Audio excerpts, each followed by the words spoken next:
In monthly tribune from Medical Association of my ward, a questionnaire paper to the members is put. It asks, what sound do you like best? What word do you hate most? What do you want to be if you're born again?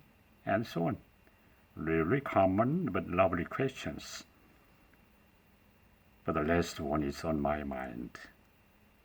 What talk do you want to hear from God when you met Him in heaven? Almost of the answers is, good job. Can understand. They have worked really hard. Everyone knows it.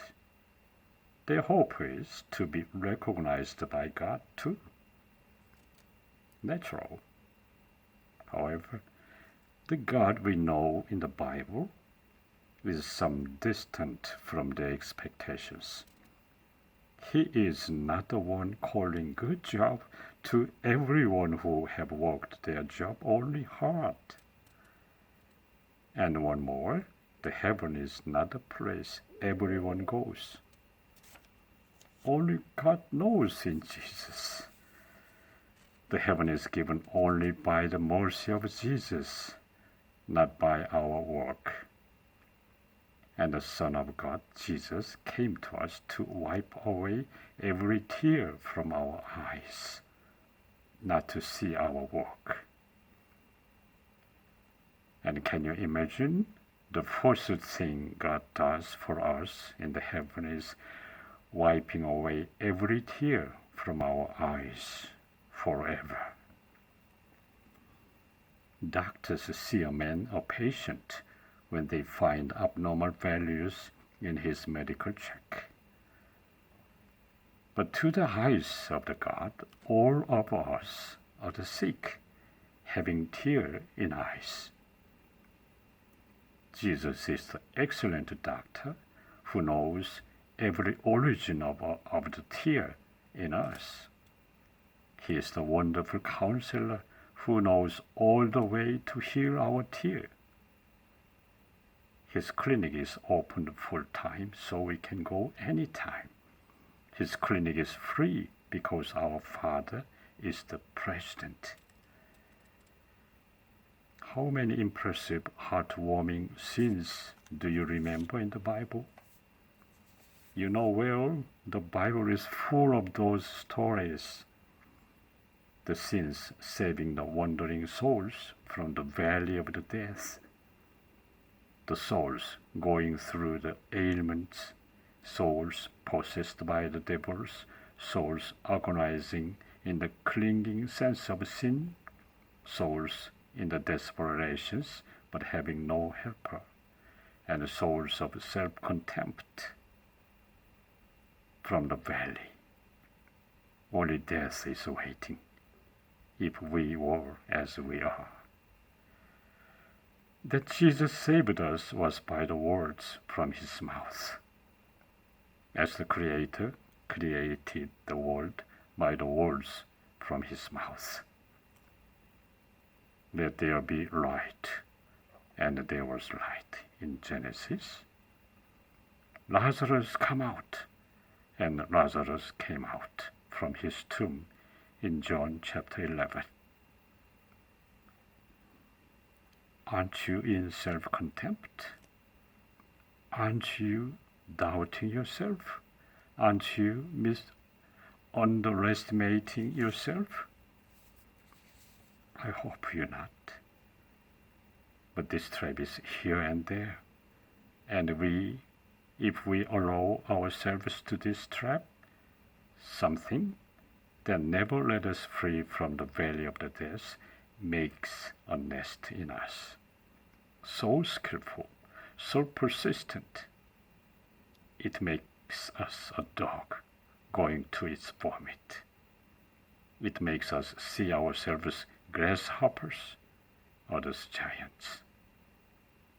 It deprives us of all our fruiting, takes away our multiplying, makes run dry our creativity, like a cloud without water, like a prairie but no flowers, like a wilderness, only bones underneath.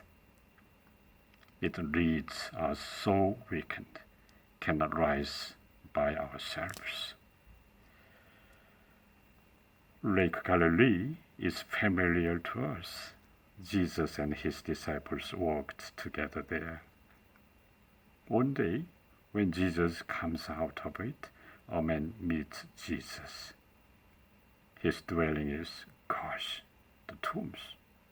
Imagine, it is not the graveyard of today in our cities, that of Israel 2,000 years ago.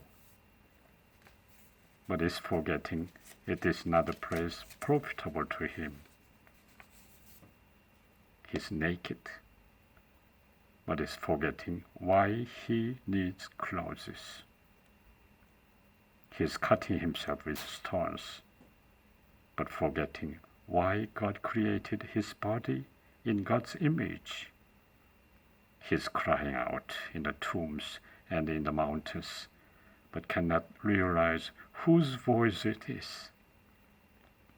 Friends concerning him tried to bind him with chains and shackles, but in vain.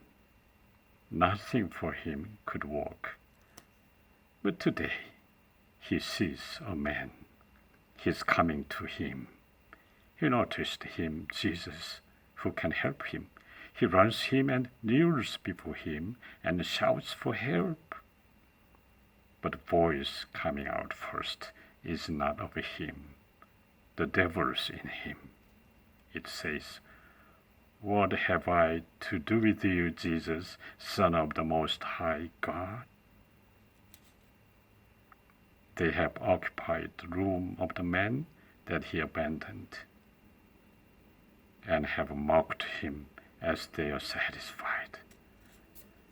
But the moment Jesus and the man meet each other, God's mercy and grace was remembered, and unclean spirit lost their place.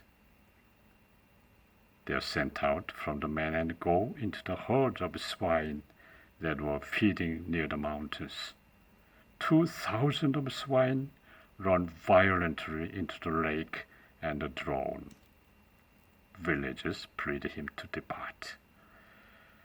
But that they are afraid is not a matter of their swine, but a matter of the man, once demon-possessed, but now is clothed and sitting in right mind beside Jesus. He was not a man from the first, whom the unclean spirits could possess and infringe. Mark chapter 5, verse 18 says, "He was material, same to other disciples who could walk with Jesus." That made the man dwell in the tombs, be naked, cut himself, cry on the mountains, was from his habit of self-contempt. He has denied to accept his preciousness. He has agreed to take hands of the unclean spirits, who persistently whispers, "You are nothing." Demon is excellent in finding the small opening in us. He sends unclean spirits and leads us wander the valley of the death. The man's friends have done everything they could, but could not walk. No way anymore, they thought. There, Jesus came.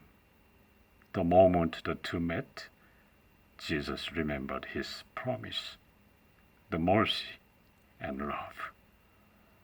The man remembered he is not an orphan. That voice of Jesus and the warmth of his hand is the same to the words in the Bible now, and the power of Holy Spirit now.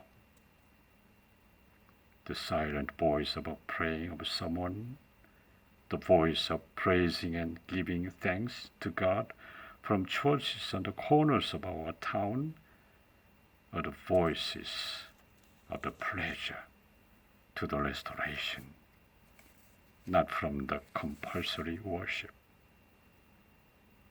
Jesus is calling in John chapter 14, verse 14, "And whatever you ask in my name, that I will do, that the Father may be glorified in the Son." Do you like it? I hope you. Jesus is yours. He's coming to you.